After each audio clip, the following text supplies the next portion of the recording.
to see people treated like they did, horses barely running them over, people being strapped, it's outrageous. I promise you those people will pay.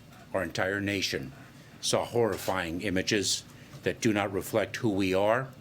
We know that those images painfully conjured up the worst elements of our nation's ongoing battle against systemic racism. So that was a year and a half ago. Turns out that wasn't true, and there's been no apology since. President Biden, Homeland Security Secretary, falsely accusing border agents of whipping migrants in the summer of 2021. Now, emails are coming to light that show that the Border Patrol's chief was furious over how the White House handled the bogus controversy.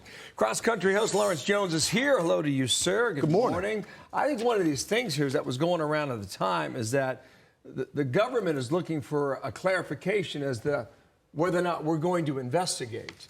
And the sooner we can tell them that investigation has been launched, the better it looks for them. That's what was going on in those emails. But meanwhile, behind the scenes, they were also saying that there was no evidence of wrongdoing at the time. Look, you watch Blue Bloods, Frank Reagan. I always say when it comes to, and y'all know I do a lot of crime reporting, so I have a lot of sources in law enforcement. These positions are political appointments. And if you want to be a successful commissioner, chief, you got to have the Frank Reagan approach. That means you have the respect of the rank and file while still being able to maneuver in these political positions. And Ortiz, behind the scenes, one of the criticisms is, behind the scenes, he will go to bat for his agents on the ground. But publicly, he won't do anything to support him. And so he was in a tough spot. I know Ortiz. He's talked about the problems that he's had with this administration. But at the end of the day, Mayorkas is his boss, Biden is his boss, and he was going to do what they said. He was fighting for his agents behind the scenes, but I think what his rank and file wanted to see, this public gesture saying, you know what, if you go after my people, you're going after me, and I'll walk off this job before I let you prosecute for my agents on the ground. And he didn't do that publicly. Let's read you a little bit of the emails that he sent. So these are emails that were just released. This is call for number 1.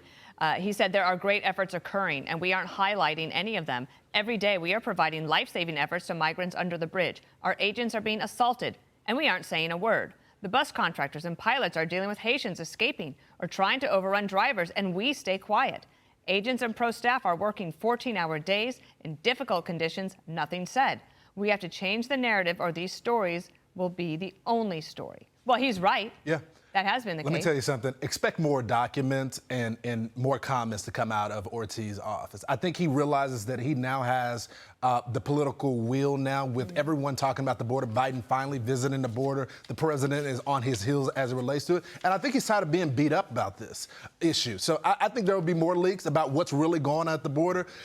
People should ask themselves, where does Fox News always get information from? It has to be someone with inside of that administration that is saying the border is a crisis. Yep. I think that's what we're seeing right here. Yeah, still no apology. Meanwhile, in Philadelphia, you won't get one. In Philadelphia, you've been down there. You've been visiting a tough neighborhood called Kensington.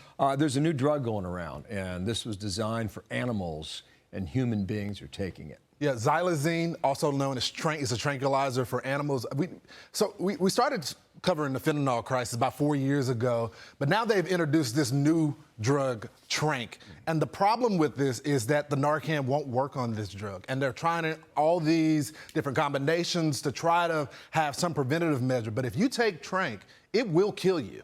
And if a EMT doctor comes on the scene, they won't be able to save your life because of it. It is. But also, it kills you slowly. It kills you very slowly. The sores that you can see that people get on their arms and their legs, you almost look like you have leprosy because it starts to eat you from the inside out. And what we see is a lot of these offenders, they'll go to jail, and they'll be in jail for like 3 months, and then they'll finally be released, and they pick it back up. And that's when it really kills them because they've went cold turkey, and then they get reinduced. A lot of the folks, just to be clear, don't know that they're taking Trank. Right. They have no idea. It's been laced with it.